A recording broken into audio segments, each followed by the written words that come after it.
England के खिलाफ चौथे दिन टीम इंडिया के गेंदबाजों के बाद बल्लेबाजों ने किया कमाल, टीम इंडिया की जीत हुई तय। नमस्कार दोस्तों, स्वागत है आपका एक बार फिर हमारे चैनल में। दोस्तों, भारत और इंग्लैंड के बीच तीसरे टेस्ट मुकाबले के चौथे दिन का खेल आज खेला गया, जहां पर भारतीय टीम ने शानदार परफॉर्मेंस करते हुए इंग्लैंड की टीम का सुपड़ा साफ कर दिया। पहले तो भारतीय टीम के गेंदबाजों की घातक गेंदबाजी देखने को मिली और इसके बाद केएल राहुल की शानदार बल्लेबाजी ने टीम इंडिया को जीत की तरफ पहुंचा दिया। तो दोस्तों, हम आपको आज के दिन के खेल का पूरा हाईलाइट इस वीडियो में बताएंगे, लेकिन दोस्तों उससे पहले आप भी भारतीय टीम के जीत के बेहद ही करीब पहुँचने और जीत मिलने पर खुश हैं तो इस वीडियो को एक लाइक जरूर कर दें और साथ ही अभी तक आपने हमारे इस चैनल को सब्सक्राइब नहीं किया तो चैनल को सब्सक्राइब करके बेल आइकन जरूर दबा लें। तो चलिए दोस्तों, जानते हैं इस बेहद ही शानदार मुकाबले का पूरा हाईलाइट शुरुआत से ही। तो दोस्तों, आज चौथे दिन का खेल शुरू हुआ तो भारतीय टीम के गेंदबाजों ने कमाल किया। इंग्लैंड की टीम ने अपने 2 रनों से स्कोर को आगे बढ़ाना शुरू किया तो उनकी तरफ से एक बार फिर जैक क्रॉली और बेन डकेट क्रीज पर उतरे।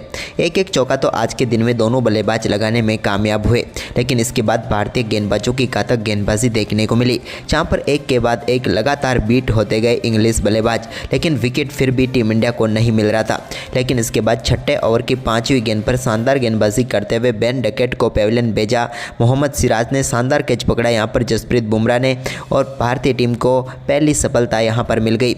हम बात करें यहां पर बेन डकेट की तो कुछ खास नहीं कर पाए। मोहम्मद सिराज के सामने वो काफ़ी देर से स्ट्रगल कर रहे थे, लेकिन आखिरकार 12 गेंदों का सामना करने के बाद 12 ही रन बनाकर वो पेविलियन लौट गए।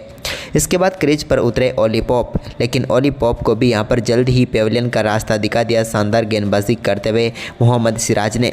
12वें ओवर की आखिरी गेंद पर मोहम्मद सिराज ने यहां पर ओली पॉप के पेट पर गेंद मारी। अंपायर ने आउट नहीं दिया, लेकिन यहां पर रिव्यू लिया टीम इंडिया ने। रिव्यू सक्सेसफुल हुआ और पेविलियन की राह दिखा दी ओली पॉप को, जिन्होंने 17 गेंदों का सामना किया और 4 रन बनाकर आउट हुए।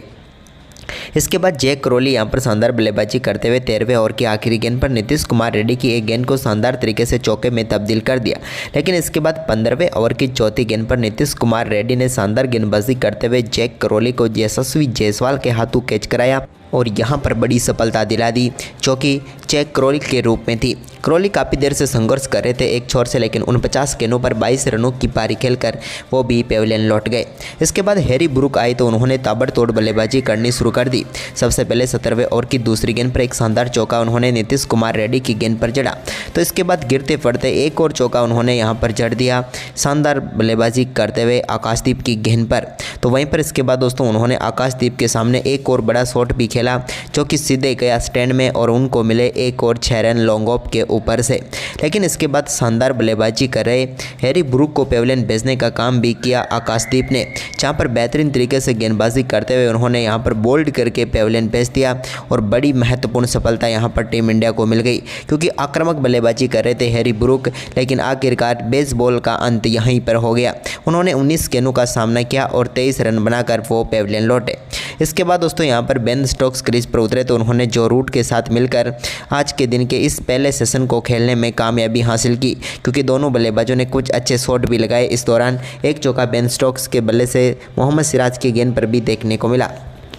इसके बाद आज के दिन का पहला सेशन समाप्त होने तक इंग्लैंड की टीम ने इस सेशन में 96 रन बनाए और 4 विकेट गंवाए, लेकिन जैसे ही दूसरा सेशन शुरू हुआ तो यहां पर थोड़ी देर के लिए तो डोमिनेट किया बेन स्टोक्स और जो रूट ने, और कई शानदार शॉट दोनों बल्लेबाजों के बल्ले से देखने को मिले।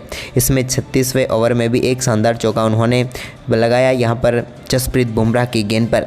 लेकिन दोस्तों इस सेशन में इंग्लैंड के लिए सब कुछ सही चल रहा था, लेकिन तभी 43वें ओवर की चौथी गेंद पर वाशिंगटन सुंदर ने पेविलियन भेज दिया जो रूट को, और बड़ी सफलता यहां पर टीम इंडिया को दिला दी, क्योंकि जो रूट खतरनाक साबित हो रहे थे, लेकिन आखिरकार वो आउट होकर पेविलियन लौट ही गए।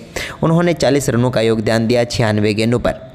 इसके बाद दोस्तों यहाँ पर 47वें ओवर की दूसरी गेंद पर वाशिंगटन सुंदर ने ही जेमी स्मिथ को भी बोल्ड करके पेविलियन भेजा और सबसे खतरनाक विकेट टीम इंडिया को दिला दिया, क्योंकि जेमी स्मिथ इस सीरीज़ में कमाल कर रहे थे, लेकिन उनको पेविलियन भेजने में वो कामयाबी हासिल की। जेमी स्मिथ की हम बात करें तो 14 गेंदों का सामना करने के बाद 8 रन बनाकर वो पेविलियन लौटे। इसके बाद दोस्तों आज के दिन का दूसरा सेशन भी समाप्त हुआ तो इसमें भी टीम इंडिया का दबदबा रहा, जहाँ पर 27 ओवर में 77 रन दिए और 2 विकेट लिए। इसके बाद आज के दिन का तीसरा सेशन शुरू हुआ तो यहाँ पर बेन स्टोक्स का विकेट टीम इंडिया के लिए बेहद ही जरूरी था और वो दिला दिया वाशिंगटन सुंदर ने। 55वें ओवर की तीसरी गेंद पर बेन स्टोक्स को भी वाशिंगटन सुंदर ने बोल्ड करके तीसरी बड़ी सफलता अपने नाम कर ली। और इसके बाद तो दोस्तों यहाँ पर जसप्रीत बुमराह ने ब्रेडन कार्स को भी बोल्ड करके पेविलियन भेज दिया और भारतीय टीम को एक और सफलता यानी कि सफलता नंबर 8 भी मिल गई थी। अब तो पूरी तरीके से भारतीय टीम इस मुकाबले में कब्जा करती हुई नजर आ रही थी क्योंकि इंग्लैंड के लिए अभी 200 का आंकड़ा छूना भी काफ़ी दूर था। इसके बाद दोस्तों यहाँ पर शानदार गेंदबाजी करते हुए 58वें ओवर की तीसरी गेंद पर जसप्रीत बुमराह ने एक और विकेट चटका लिया और यहाँ पर क्रिस वॉक्स को पेविलियन भेज दिया। क्रिस वॉक्स एक छोर से थोड़े बहुत रन बना रहे थे लेकिन आखिरकार 33 गेंदों का सामना करने के बाद 10 रन बनाकर वो भी पेविलियन लौट गए और भारतीय टीम को 9वीं सफलता मिल गई। दमदार तरीके से टीम इंडिया ने यहाँ पर इस आज के दिन के तीसरे सेशन में गेंदबाजी की। इसके बाद यहाँ पर टीम इंडिया ने आखिरी विकेट भी चटका लिया। वाशिंगटन सुंदर ने ही दिलाया बशीर के रूप में। बशीर को भी उन्होंने बोल्ड करके पेविलियन भेजा और अपना चौथा विकेट लिया और इंग्लैंड की टीम को यहाँ पर ऑल आउट कर दिया मात्र 192 रनों पर और भारतीय टीम का दबदबा यहाँ पर देखने को मिला। सबसे बेहतरीन गेंदबाजी वाशिंगटन सुंदर की रही जहाँ पर 22 रन देकर 4 विकेट उन्होंने लिए। इसके अलावा 2 जसप्रीत बुमराह को, 2 मोहम्मद सिराज को, 1 नीतीश कुमार रेड्डी को और 1 आकाशदीप को मिला और टीम इंडिया को 193 रनों का टारगेट मिला। वहीं पर दोस्तों इस लक्ष्य का पीछा करने उतरी टीम इंडिया की शुरुआत उतनी अच्छी नहीं रही। केएल राहुल के साथ यहां पर टीम इंडिया के लिए यशस्वी जायसवाल पारी की शुरुआत करने उतरे तो दूसरे ओवर की दूसरी गेंद पर एक शानदार चौका यहां पर केएल राहुल के बल्ले से देखने को मिला जब उन्होंने गेंद को बेहतरीन तरीके से फाइन लेग की तरफ 4 में तब्दील कर दिया। इसके बाद दोस्तों यहाँ पर यशस्वी जायसवाल स्ट्राइक पर आए दूसरे ओवर में तो दूसरे ओवर की चौथी गेंद पर वो बड़ा शॉट खेलने गए लेकिन यहाँ पर गेंद वहीं की वहीं खड़ी हो गई और सीधे यहाँ पर विकेट कीपर के हाथों में चली गई और जेमी स्मिथ ने शानदार कैच पकड़ा और यशस्वी जायसवाल इस मुकाबले में 7 गेंदों का सामना करने के बाद 0 पर ही पेविलियन लौट गए। इसके बाद दोस्तों यहाँ पर केएल राहुल ने शानदार बल्लेबाजी जारी रखी और 5वां ओवर डालने आए। यहाँ पर क्रिस वॉक्स की चौथी गेंद पर एक शानदार चौका उन्होंने गैप में डाला और गेंद को बेहतरीन तरीके से बाउंड्री लाइन के पार भेज दिया पंच के जरिए। तो इसके बाद इसी ओवर की 5वीं गेंद पर भी उन्होंने एक और शानदार शॉट खेला और गेंद को स्क्वायर किया और एक और ड्राइव के जरिए शानदार चौका जड़ दिया और बैक टू बैक 2 चौके यहाँ पर केएल राहुल ने जड़कर टीम इंडिया के स्कोर को तेजी से आगे बढ़ाया। वहीं पर इसके बाद दोस्तों करुण नायर ने भी शानदार बल्लेबाजी जारी रखी और छठे ओवर की पहली गेंद पर चोपड़ा आर्चर की गेंद को उन्होंने भी काफ़ी शानदार तरीके से ड्राइव किया और चौके में तब्दील कर दिया। यह भी उनके बल्ले से निकला हुआ एक और कमाल का चौका था। तो वहीं पर इसके बाद दोस्तों यहाँ पर छठे ओवर की चौथी गेंद पर भी केएल राहुल के बल्ले से एक और शानदार चौका देखने को मिला जहाँ पर बेहतरीन तरीके से बाउंड्री टीम इंडिया के लिए आ रही थी क्योंकि पिछली 7 गेंदों पर 4 चौके यहाँ पर मिल चुके थे। इसके बाद बेन स्टोक्स आए तो यहाँ पर केएल राहुल ने उनकी भी एक और गेंद को बाउंड्री लाइन के पार भेजा और बेहतरीन चौका यहाँ पर जड़ दिया आउटसाइड एज के जरिए।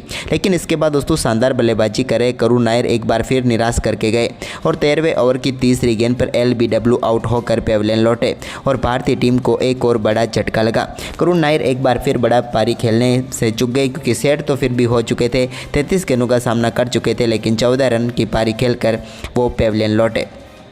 इसके बाद केएल राहुल ने शानदार खेल जारी रखा और 14वें ओवर की पहली गेंद पर भी उनके बल्ले से एक और शानदार शॉट देखने को मिला जहां पर गेंद को बेहतरीन तरीके से उन्होंने 4 में तब्दील कर दिया। यह भी उनके बल्ले से निकला हुआ एक और दमदार चौका था। इसके बाद 15वें ओवर की चौथी गेंद को भी उन्होंने शानदार तरीके से फुल टॉस गेंद को चौके में तब्दील कर दिया। यह भी दमदार चौका था। लेकिन इसके बाद दोस्तों यहाँ पर 16वें ओवर की 5वीं गेंद पर एक और विकेट टीम इंडिया को लगा एक और झटका और यहाँ पर आउट होकर पेविलियन लौटे कप्तान शुभमन गिल जो कि LBW आउट हुए और भारतीय टीम ने अपना बड़ा विकेट गंवा दिया। लेकिन दोस्तों भारतीय टीम अब 58 रन बना चुकी थी यानी कि जीत के लिए अब टीम इंडिया को 135 रन चाहिए थे। केएल राहुल आकाशदीप पर क्रीज पर खेल रहे थे जो कि यहाँ पर कमाल कर सकते हैं। तो क्या लगता है दोस्तों टीम इंडिया जीत पाएगी? हमें कमेंट करके ज़रूर बताएं।